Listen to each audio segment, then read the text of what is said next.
Hey everybody, welcome back to my channel.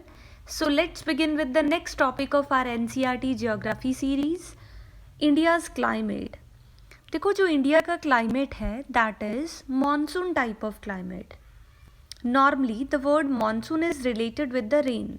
आपने देखा होगा कि यूजली जो इंडियन एंकर्स हैं वो बोलते हैं कि इंडिया में मॉनसून आने वाला है या फिर मॉनसून आ गया मीन्स बारिश आने वाली है. मॉनसून का मतलब सिर्फ बारिश नहीं होता, बल्कि मॉनसून एक पूरे के पूरे सीज़न को, क्लाइमेट को कहा जाता है. इंडिया में मॉनसून टाइप ऑफ क्लाइमेट है, इंडोनेशिया में भी मॉनसून टाइप ऑफ क्लाइमेट है, बांग्लादेश में भी मॉनसून टाइप ऑफ क्लाइमेट है. अब ये जो वर्ड है मॉनसून, मॉनसून क्यों हो गया, इसके पीछे की कहानी समझते हैं. तो देखिए मॉनसून ये जो वर्ड है it has been derived from the Arabic word मौसम विच मीन्स सीज़न. तो ये एक मौसम वर्ड से लिया गया है मॉनसून, जिसका मतलब होता है season. Monsoon refers to the seasonal reversal in the wind direction during a year. देखो ये जो विंड डायरेक्शन है, reversal in the wind direction, ये सब चीज़ें हम पढ़ेंगे आने वाले वीडियोस में. ईस्टर्लीज, वेस्टर्लीज, जेट स्ट्रीम्स, इन सब के बारे में डिटेल में पढ़ेंगे. फ़िलहाल आप इतना समझें कि जो मॉनसून है उसका मतलब सिर्फ बारिश नहीं होता, बल्कि सीजनल रिवर्सल होता है इन the wind direction. The world is divided into number of climatic regions, and the climate of India is described as monsoon type. This type of climate is found in South and Southeast Asia, but there are perceptible regional variations in the climatic conditions within the country. The two important elements for the monsoon are temperature and precipitation, often vary from place to place and season to season. तो देखिए temperature में क्या क्या difference होता है. Monsoon type of climate तो है India में, लेकिन इंडिया में टेम्परेचर में भी बहुत डिफरेंस होता है. समझते हैं कैसे. In summer the temperature in parts of Rajasthan desert is 50 degree Celsius. अब देखो राजस्थान डेजर्ट में गर्मियों में जो टेम्परेचर है it is 50 degree Celsius and it is around 20 degree Celsius in the Pahalgam in Jammu and Kashmir.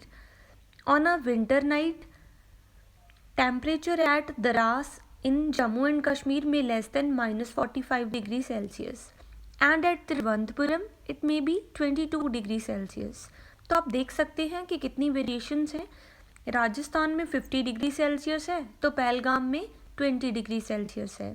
अगर हम विंटर नाइट्स की बात करें तो जम्मू एंड कश्मीर में -40 डिग्री सेल्सियस तक भी चला जाता है एंड तिरुवनंतपुरम में 22 डिग्री सेल्सियस. तो ये है difference in temperature in our country. In some places temperature between day and night temperature differs. दिन में टेम्परेचर कुछ और होता है तो रात में कुछ और, जैसे कि थार डेजर्ट में. अगर हम डे टाइम की बात करें तो जो टेम्परेचर है it rise to 50 degree Celsius and अगर हम रात की बात करें तो वहीं पे 15 डिग्री सेल्सियस हो जाता है. But in Andaman and Nicobar Islands or in Kerala, there is no much difference in day and night temperatures. देखो जो टेम्परेचर है इसका डायरेक्ट इम्पेक्ट होता है हमारे क्लाइमेट पे, हमारे मौसम पे, मतलब कि एक पर्टिकुलर एरिया के, कंट्री के क्लाइमेट पे. Next is precipitation. जो मॉनसून है, क्लाइमेट है, इसको इम्पेक्ट करता है precipitation. Precipitation also varies in its form, type and amount and seasonal distribution. It is in the form of snowfall in the upper parts of Himalaya. देखो precipitation को हम हिमालयाज में स्नोफॉल के रूप में देखते हैं. It rains over the rest of the country. बाकी एरियाज में बारिश होती है. The annual precipitation varies from 400 centimetre in Meghalaya to less than 10 centimetre in Ladakh and western Rajasthan. देखो जो प्रेसिपिटेशन है, अगर हम एनुअल प्रेसिपिटेशन की बात करें तो ये अलग अलग एरिया में वेरी करती है, चेंज हो जाती है. जैसे कि 400 centimetres in Meghalaya and less than 10 centimetres in Ladakh. Most parts of the country receive rainfall from June to September. लेकिन जो तमिलनाडु कोस्ट है वहाँ पे रेनफॉल अक्टूबर एंड नवंबर में होता है. Rainfall generally decreases from east to west in the northern plains. हमने northern plains के बारे में पढ़ा हुआ है. तो तो ये क्या है, रेनफॉल यूजुअली डिक्रीज हो जाता है from east to west. These variations have given rise to the variety in lives of the people, their food and clothes and houses.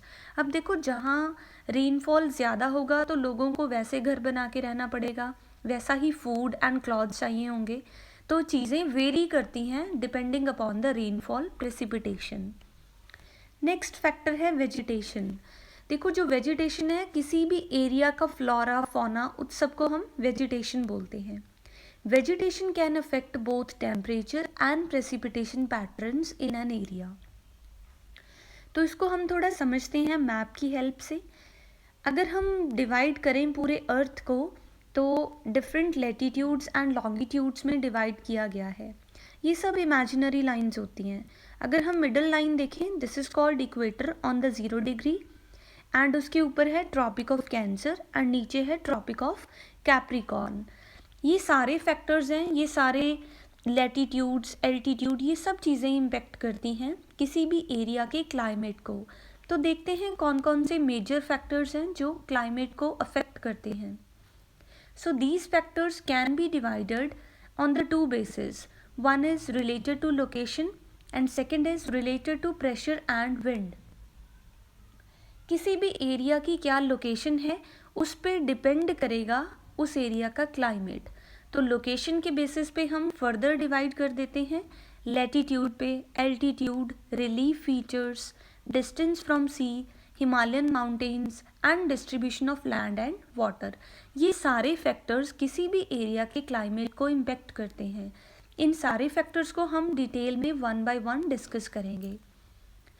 On the other hand, climate को affect करता है air pressure and wind. तो surface pressure क्या है, wind pressure क्या है, अपर air circulation कैसे हैं एंड वेस्टर्न साइक्लोन्स. ये सारे फैक्टर्स किसी भी एरिया के क्लाइमेट को इम्पेक्ट करते हैं. तो अब देखते हैं लैटिट्यूड कैसे इम्पेक्ट करता है. देखो, लैटिट्यूड हमने very first video of geography class 9th में फर्स्ट चैप्टर में पढ़ा था लैटिट्यूड क्या होता है. ये जो लेटी हुई लाइंस होती हैं इनको हम बोलते हैं latitude. Latitude is the distance a place lies north or south of the equator and is measured by an imaginary line called lines of latitude. तो हमारी अर्थ पे कुछ इमेजिनरी लाइंस बनाई गई हैं. ये जो लेटी हुई लाइंस हैं इनको हम बोलते हैं लैटिट्यूड. तो इक्वेटर है 0 डिग्री पे, उसके ऊपर है ट्रॉपिक ऑफ कैंसर, उसके बाद है ट्रॉपिक ऑफ कैप्रिकॉर्न. तो अब देखते हैं कि ये जो लैटिट्यूड है ये कैसे इम्पेक्ट करता है क्लाइमेट को. As latitude increases, the intensity of solar energy decreases. जैसे जैसे लैटिट्यूड इंक्रीज करेगा सोलर एनर्जी की इंटेंसिटी डिक्रीज होते जाएगी. Due to curvature of the earth, the amount of solar energy varies according to latitude. तो solar energy vary करेगी, change हो जाएगी as per the latitude. In India, the Tropic of Cancer passes through the middle of the country from the run of Kutch in the west to Mizoram in the east. तो हमें पता ही है India and its location chapter में हमने पढ़ा था कि ये जो ट्रॉपिक ऑफ कैंसर है ये इंडिया से निकलती है. So almost half of the country lying south of the Tropic of Cancer belongs to the tropical area. All the remaining area north of the Tropic lies in the subtropics. Therefore, India's climate has characteristics of tropical as well as subtropical climates. तो अब देखो, India का climate latitude पे depend करता है क्योंकि जो tropic of cancer है वो इंडिया से गुजरती है एंड उसकी वजह से इंडिया का कुछ पार्ट ट्रॉपिकल हो जाता है एंड कुछ पार्ट सब ट्रॉपिकल क्लाइमेट में आ जाता है. अब हम देखते हैं tropical, temperate and polar zones के बारे में. जो ट्रॉपिकल जोन है इसको हम थोड़ा यहाँ से समझते हैं. इक्वेटर है 0 डिग्री पे, उसके ऊपर है ट्रॉपिक ऑफ कैंसर एंड नीचे है ट्रॉपिक ऑफ कैप्रिकॉर्न. तो ये जो ट्रॉपिक्स के बिटवीन एरिया है जिसको हम टॉरिड जोन बोलते हैं, this is also called tropical zone. So the tropical zone is between 23.5 degree north the Tropic of Cancer, जो 0 डिग्री पे इक्वेटर है एंड उसके ऊपर 23.5 डिग्री पे है ट्रॉपिक ऑफ कैंसर. एंड उसके नीचे इक्वेटर के नीचे 23.5 डिग्री पे है ट्रॉपिक ऑफ कैप्रिकॉर्न, तो इसको हम बोलते हैं tropical zone. The sun's rays are most intense and the temperatures are always warm. तो इस एरिया में जो रेड हाईलाइटेड एरिया है यहाँ पे टेम्परेचर नॉर्मली क्या होगा, वार्म होगा। जो टेम्परेट जोन्स हैं these are between the 23.5 degree and 66.5 degree north and between the 23.5 degree and 66.5 degree south of the equator. अब यहाँ पे आप देखें इक्वेटर के ऊपर 23.5 डिग्री से लेके 23.5 डिग्री से लेके ऊपर अगर हम देखें तो ग्रीन कलर में हाईलाइटेड है temperate zone. Tropic of Cancer के ऊपर एंड ट्रॉपिक ऑफ कैप्रिकॉर्न के नीचे जो ग्रीन हाईलाइटेड एरिया है it is called temperate zone. The sun's rays strike earth at a smaller angle than near the equator. तो यहाँ पे गर्मी कम होगी क्योंकि इक्वेटर से ये थोड़ा दूर हो जाएगा, ये जो ग्रीन एरिया है, ठीक है। Next is polar zones. Polar zones are between the 66.5 degree north. तो अब आप देख सकते हो ये जो आर्कटिक सर्कल है टॉप पे है नॉर्थ पोल एंड बिल्कुल नीचे है ये जो टेरक्वाइज कलर में हाईलाइटेड है north pole and south pole. Arctic Circle and Antarctic Circle, ये जो लाइट टेरक्वाइज कलर में है जिसको हमने लिखा है north frigid zone and south frigid zone, तो इसको हम बोलते हैं polar zones. The sun's rays strike earth at a very small angle in the polar zones. तो इन एरियाज में जो सन की रेज हैं वो बहुत ही कम होती हैं, तो इसीलिए यहाँ पे ज़्यादा ठंड होती है। इसको आप सम अप कर सकते हैं, 0 डिग्री पे इक्वेटर है, ट्रॉपिक्स के इन बिटवीन जो एरिया है Tropic of Cancer and Tropic of Capricorn के जो इन बिटवीन एरिया है that is called tropical area and उसके जो ऊपर है that is called temperate zone in the green colour. And top पे है नॉर्थ पोल पे है आर्कटिक सर्कल, यहाँ पे सन की रेज कम होती हैं तो इसीलिए ज़्यादा ठंड होती है। ऐसे ही साउथ फ्रिज्ड जोन है अंटार्कटिक सर्कल, तो यहाँ पे भी जो सन की रेज हैं वो कम होती हैं। So this is for the day. I hope कि ये आपको वीडियो अच्छा लगा होगा। अगर आप इस चैनल पे नए हैं तो चैनल को सब्सक्राइब करें, लाइक करें एंड अपने फ्रेंड्स के साथ शेयर करें। Thank you so much.